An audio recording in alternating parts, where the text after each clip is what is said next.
it's Donnett with Embroidery.com. So today we are going to talk about how to read your cross stitch patterns.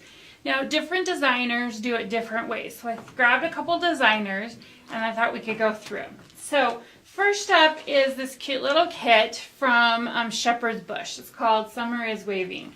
And so if you look on the inside here, you'll see what's included in the kit. So the fabric's included, the floss is included, the needles, the buttons, everything that's included in this kit. It'll also tell you what design size it's done, what design size it finishes out at. So this one is 20 by 50. So we'll talk about thread count in just a bit. So, and it actually tells you what size to cut the fabric. In this case, the fabric's already cut. It'll go on to tell you your information about your cross stitches. So this one is saying work all cross stitches with 3 strands over 1 square of fabric. So normally when you do a cross stitch, it's 2 over, if you're working on 14 count, over 1, or 2 over 2 on linen. But because this is a large count fabric, you want to get more coverage, so they're telling you to do 3 over it. Then it also says they included 2 needles, one for the needle, or one for the stitching, and one for your beads. So they're saying use your larger needle for stitching. Then it will list all your DMC threads with their numbers and their corresponding symbol. Then it lists any overdyed, any weeks dyed, any gentle arts, or anything like that, any hand dyed that it's using. This one is great because it does have a notation on here that the overdyes are not color fast. They are working to be color fast, but as of right now, most hand dyes are not color fast, so don't wash it. So then it comes down here to back stitching. It tells you it's got 4 different ways of back stitching. And you know, like the waving is one, the stems are one, everything else is another one, you know. So you really need to pay attention to what it's telling you to backstitch and what color, because that will change the way it looks. Also, it tells you where to stitch your embellishment. So this little kit has a cute little star button. So they've included a teeny tiny needle for you to attach that on where it has the smaller holes and such. Most designers will tell you where you can get the fabric. They'll even tell you where you can get the frame that is on the front of the model. So that's really nice. On this one, they've actually included some instructions for basic cross stitch. So they've got, you know, basic cross stitch instructions. Here a sample of a charted out heart and basic back stitching instructions. So that's really nice. So that's Shepherd's Bush. Okay, so on Lizzie Kate's here, she again tells you what the model was stitched on, what kind of linen they used, if they're using 2 threads over 2 fabric threads, the stitch count, the approximate design size, and then it lists all the weeks, all the gentle arts, and it lists all the DMC.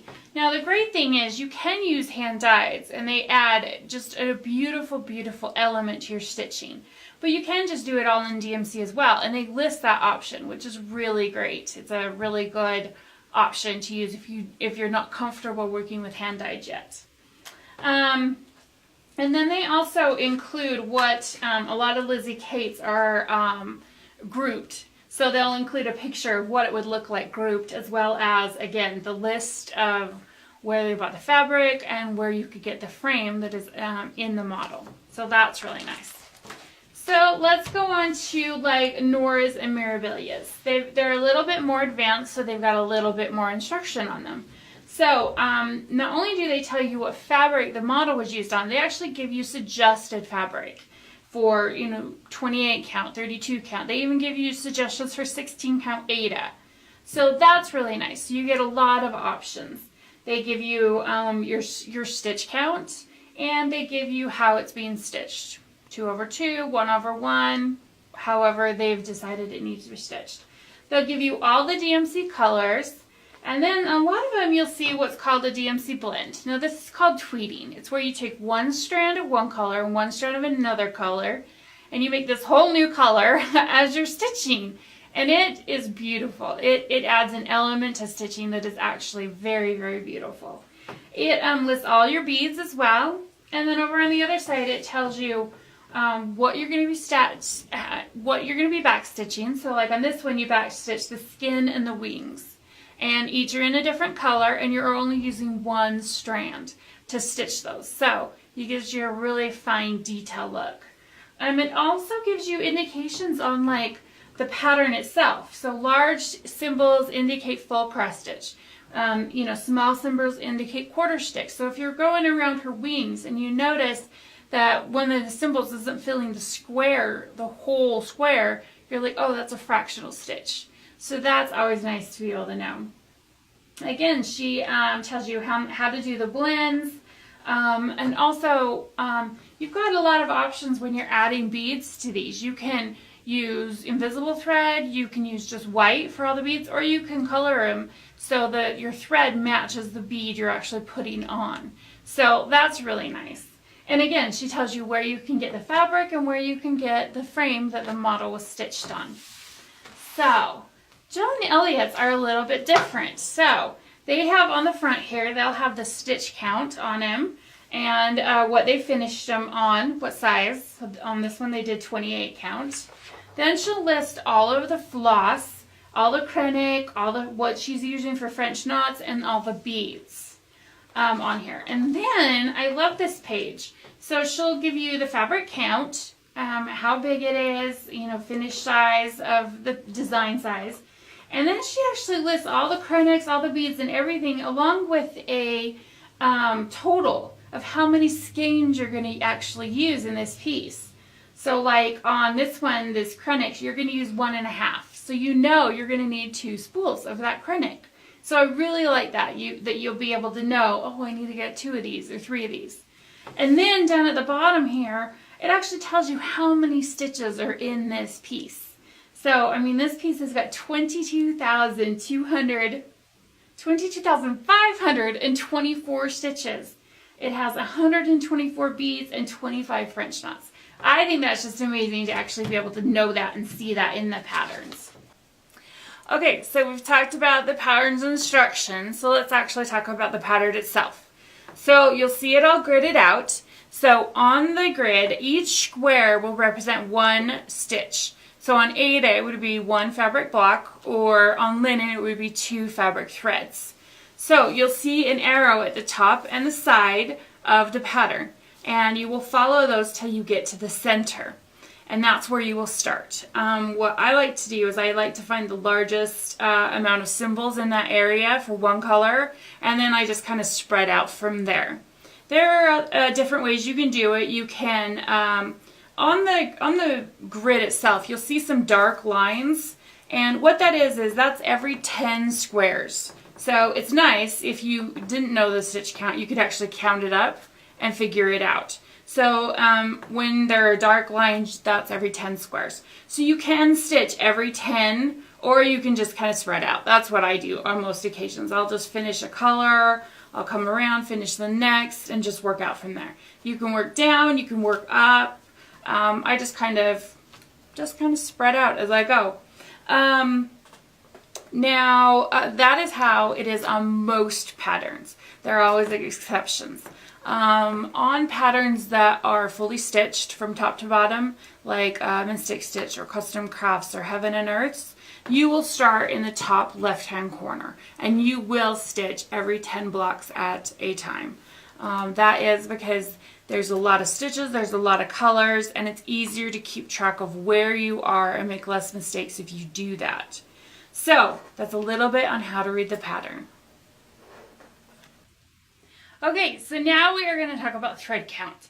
So when you're talking about cross stitch, there's 2 types of fabric. There's Aida, and then there's linen. So let's talk about Aida. Aida is the most common thing used when stitching, when cross stitching, especially for beginners.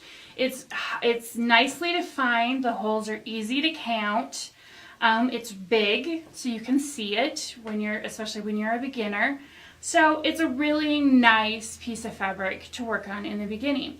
Aida comes in a bunch of sizes. Most common are 14, 16, 18, and 20. But it does come in 11 count, and it also comes in a really big 6 count. again, it's a really nice piece of fabric. It does come in a variety of colors now. Usually, it used to be, whites, blacks, creams, that was it. But now we've got a lot of variety when it comes to Aida. So, linen. Let's talk about linen. When I was first stitching, I was always told, oh, only professionals use linen.